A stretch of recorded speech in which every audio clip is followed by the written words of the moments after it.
What's up, King fam? Welcome back. Hope you guys are having a fantastic day. Thank you so much for being here. If this is your first time visiting the channel, welcome. My name is Dennis. It is a pleasure to have you. So this video came across my radar. It is David Cross, Why America Sucks at Everything. I don't think we suck at everything, but there are some things that need to change here in this country. But let's see what David has to say about it. Before we get started, please make sure you subscribe to the channel, hit the like button, make sure notifications are turned on. You don't want to miss out on future reactions, and it helps the channel grow. It pushes us out into this great big world to meet more amazing people just like you. Please subscribe, hit that like button, let's grow. Check out the description box below. You'll see the links to all of our social media. Give us a follow. Drop your comments, your thoughts, your feelings, and your feedback on this video. Do you agree with David Cross? Can you think of other ways or other things that America needs to do? You can tell me about my commentary and reaction, whatever you guys want to talk about. Drop it down in the comment section. It's not a music reaction, so the headphones are not going on. Let's check it out.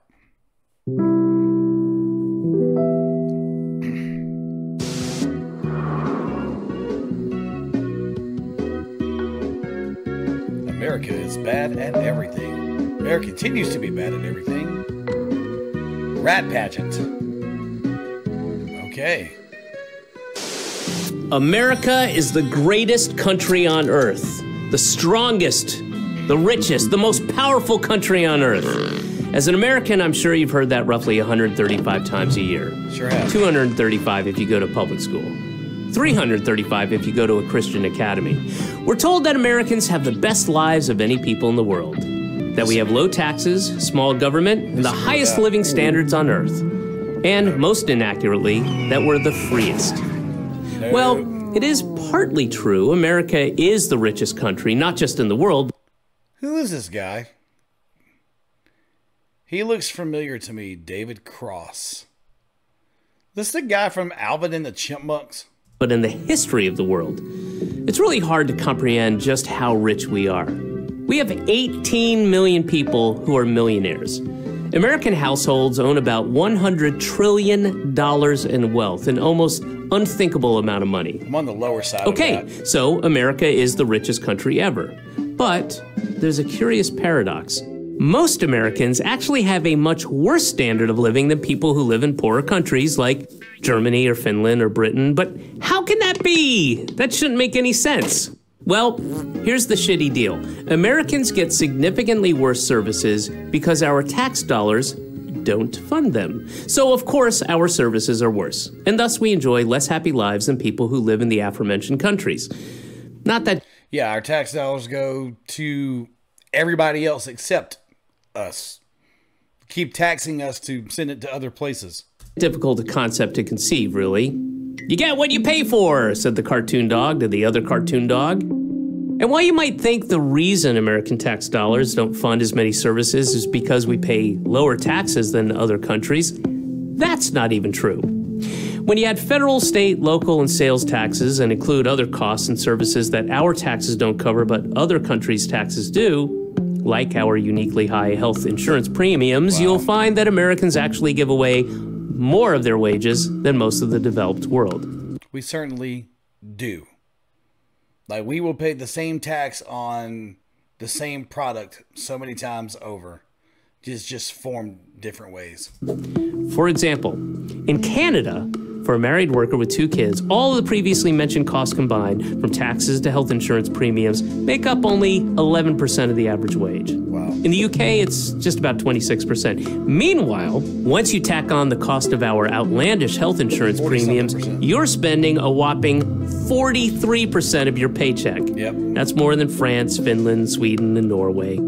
In real reality, Americans keep much less of what we own than in other countries. In other countries, their government takes a bit more tax, but then gives that money back to their citizens in the form of health care or job support, or a general safety net for all vulnerable citizens, no matter how dusky they are.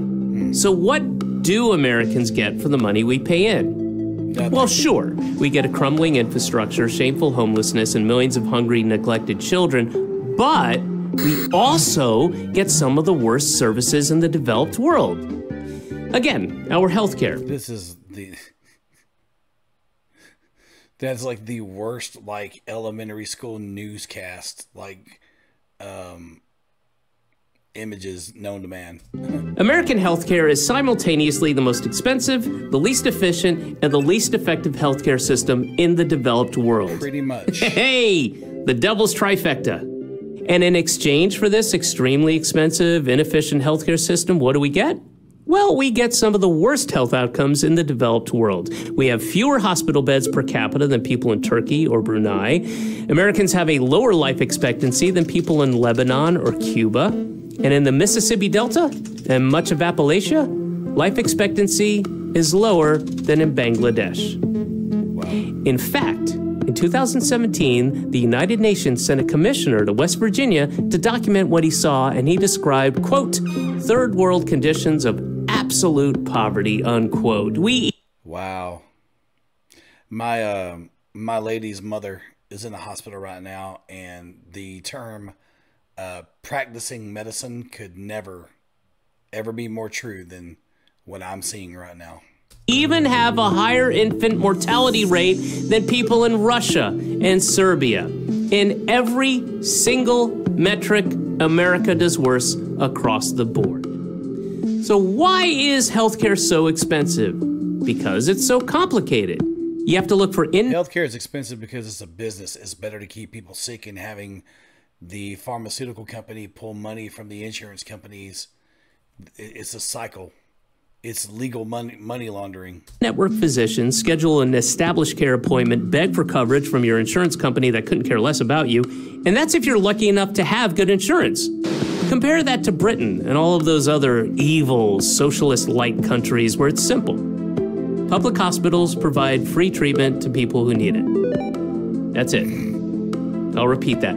Public hospitals provide free treatment to people who need it. It's not free. And here's the best part. Even though Britain offers healthcare for free, their system is actually a lot cheaper to run than ours. Per capita healthcare spending in the U.S. is almost 3 times what it is in Britain, and almost 5 times what Canadians spend. In fact, Americans spend the most per person of any country in the world for healthcare. But the free market is more efficient, you screech. But in America, private systems often aren't efficient at all. Private drug companies have an incentive to charge whatever they can get away with for pharmaceuticals. In Canada, a carton of insulin costs about $20. Carton. In the US, it costs $300. Wow, and with private insurance companies footing the bill, hospitals have an incentive to get as much money out of patients as possible too. In 2015, the average cost of an MRI scan in the US was $1,119. That's horrible. But it was only $215 in Australia. Spain, about $181. And our healthcare system is so inefficient that we spend over 1/3 of our cost on administration. The United States spends significantly more on administration than we spend on preventative or long-term healthcare. Yeah. That's just not smart. Absolutely not. It's because we're so unhealthy as people too. Like, you know, our food, like what's put in our food, things that are allowed in our food, it's not allowed in many other countries. Like, they allow such crap and chemicals and junk to be put in our food. Like, it's this, yeah. This ain't it. Okay, we get it. We all know that American healthcare is so much more expensive, you say, but that's the cost of having the freest freedom in God's favorite country. Well, guess what? Medical procedures that are totally free in Britain, like giving birth, cost tens of thousands of dollars in the United States. I mean, you want to talk about the cost of freedom. Sadly, because of these high costs, Americans often avoid going to the doctor, something almost half the population say they do. Yep. With shoddy or non-existent health insurance, Americans will wait until their conditions force them into the emergency room where treatment is far more expensive. Again, not a smart system. Quite often, they end up putting off medical visits and dying. Susan Finley, a 53-year-old Walmart employee in Colorado, got pneumonia and took one day off of work beyond what Walmart's policy allows. So, of course, Walmart's going to Walmart, which they did by firing her. Yep. Without her job, she lost her nominal health care coverage, she struggled to find new work, and after avoiding a visit to the doctor for flu-like symptoms, she was found dead in her apartment. Yeah, I hear stories about this all the time. I have seen this happen with people that I know, former work colleagues. When Americans do manage to get treated, they frequently can't afford it. Simple, life-saving treatments can cost tens or hundreds of thousands of dollars, and if they don't have really good insurance, they're forced to take on medical debt. Tens of millions of Americans owe medical debt, often into the tens of thousands of dollars. Meanwhile, in a country like Britain or Norway, medical debt is almost unheard of. But hey, that's why GoFundMe is such a critical component of American healthcare. 1 in 3 GoFundMe campaigns is now for medical bills. I'll repeat that. 1 in 3 GoFundMe campaigns is now for medical bills. America is such a strong, powerful, rich, and great country that its citizens have to beg strangers on the internet for money so they can get life-saving treatments that are free in the rest of the developed world. Yep. But hey, that's just healthcare. Americans get terrible deals wherever you look. Let's take work, for example. Americans work longer hours than people in any other rich country in the world, and that's not because they enjoy sleep deprivation and not seeing their families for days at a time. It's because they don't want to starve, or freeze, or die. See, America has the least generous job support programs, the least generous family benefits, and the least generous unemployment benefits of any wealthy country. It's one of the only countries on Earth that doesn't guarantee paid time off for vacations. It doesn't even help provide paid time off for parents who just had a child. Yeah. And it's not coincidental that we're also one of the most hostile countries to workers' rights. America has one of the lowest unionization rates in the entire world. Maybe this deprivation, our refusal to give people the means to lead a good, dignified life commensurate with how rich our country is, can explain a bit of what we've seen in the United States over the last few decades. Yeah, this place is a dumpster fire when it comes to working, jobs, money, hours, pay. Man, this... Fraying communities, rising rates of depression and suicide, huge numbers of death from drug overdoses. Yep. These so-called deaths of despair, suicide, drug overdoses, alcoholic liver disease, they're one big reason why American life expectancy has actually started to decline over the last few years. And with such poor conditions, it's not a surprise that poverty is so rampant in the United States. America devotes a smaller percentage of spending on social welfare than any other industrialized economy because, say it with me, socialism is evil. It's evil. Go to Denmark and try telling those... Well, I mean... It is if you have a government that decides to take away, a government that takes, gives, and then decides to take what they're giving away because they control it all. It is evil.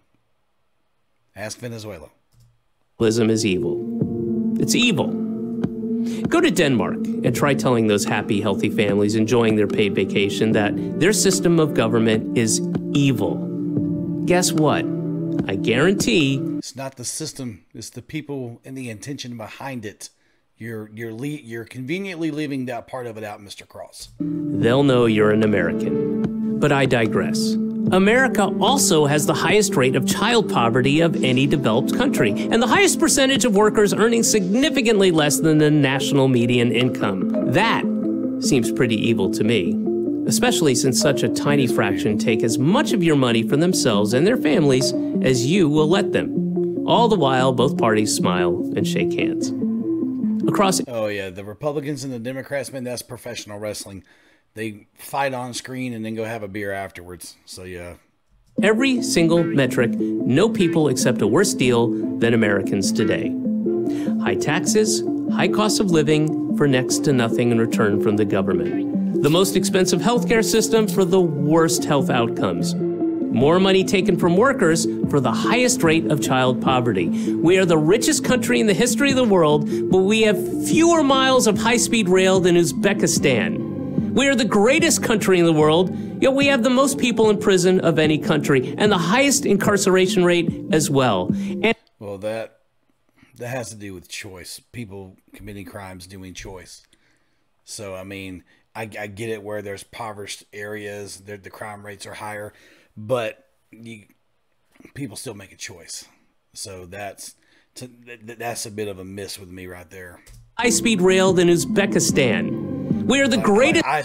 I struggle. I have struggled from time to time. I didn't go break any laws or steal or commit crimes to make it by. This country in the world, yet we have the most people in prison of any country, and the highest incarceration rate as well, and a higher rate of police killings than in Angola and Sudan. America is bad at everything because that's because people are crazy here. It's because people are crazy here. It's not because the police just go off and just kill people left and right.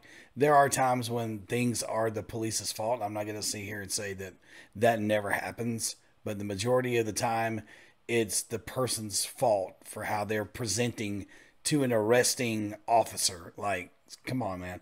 This right here, this video pushes, like, it tries to undertow push an agenda. Like, so while I'm trying to hear the stuff, I'm also hearing the blatant, well, I mean, the undertow of pushing an agenda too. So you miss me with some of that stuff, dog. Police killings than in Angola and Sudan.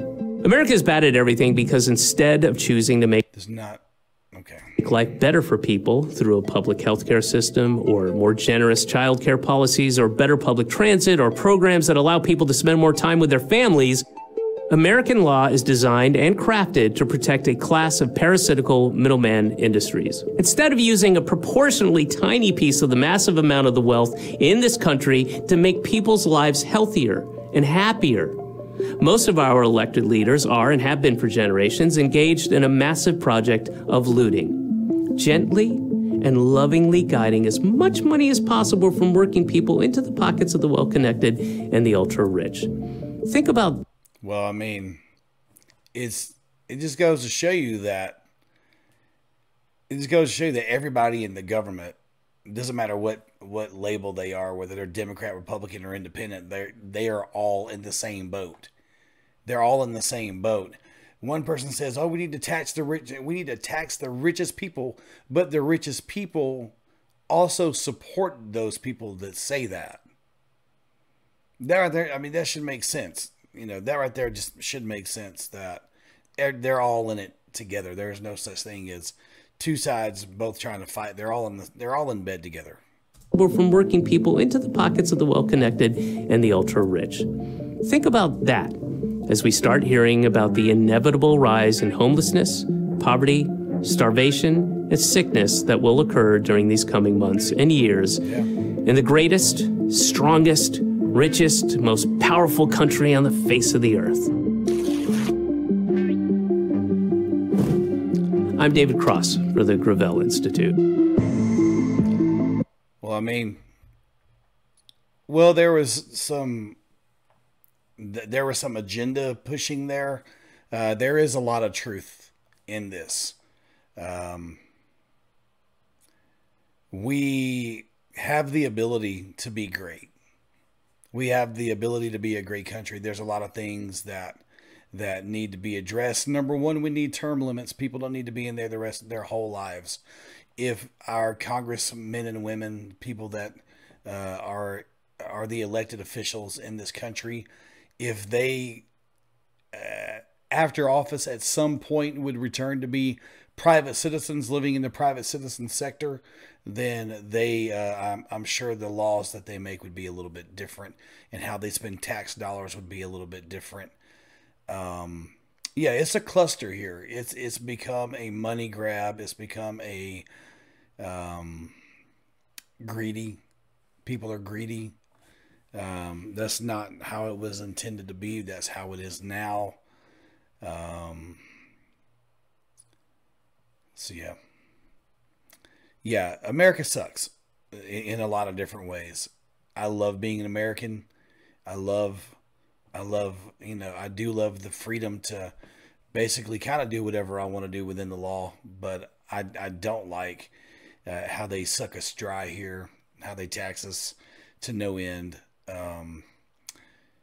But it's up to us to do that. Like, it's up to us to do that. Us as American citizens, we have to know what we're voting for, and we have to start paying attention to stuff. We don't pay attention to things here. The majority of people here vote with their emotions. They vote based on their tradition, how they've always voted. They vote based on, they don't want to get called out for something, or they just want to be part of some kind of movement or something. Like, we're an emotional people here. People know how to trigger emotions to manipulate those people. Other people know how to trigger emotional decisions by some of the citizens here. And it's up to us to stop being that way and to start looking at things for the way they are and try to vote for people, or do what the Declaration of Independence says, that if this body of work no longer is effective, then it is the duty of the American citizens to come up with a new form of government. So maybe it's time we explore that. But I don't know. Anyway, if you guys enjoyed my reaction, please make sure you subscribe to the channel. Hit the like button. Make sure notifications are turned on. You do not want to miss out on future reactions, and it helps the channel grow. Pushes us out into this great big world to meet more amazing people just like you. Please subscribe. Hit that like button. Let's grow. Check out the description box below. You'll see the links to all of our social media. Give us a follow and drop your comments, your thoughts, your feelings on this video. Do you agree with everything Mr. Cross said? Do you think maybe he's got a couple things going on because of the agenda that he pushes? Do you have different points of view? Whatever you guys think, just drop it down in the comment section. But thank you guys so much for being here. I greatly appreciate each and every one of you. Please keep coming back. If you have suggestions for music or other types of videos for me to react to or review, please drop those down in the comment section. I can't wait to see what you all have to say. So with all that being said, once again, thank you for being here. Please enjoy the rest of your day, and I'll see you soon on the next one.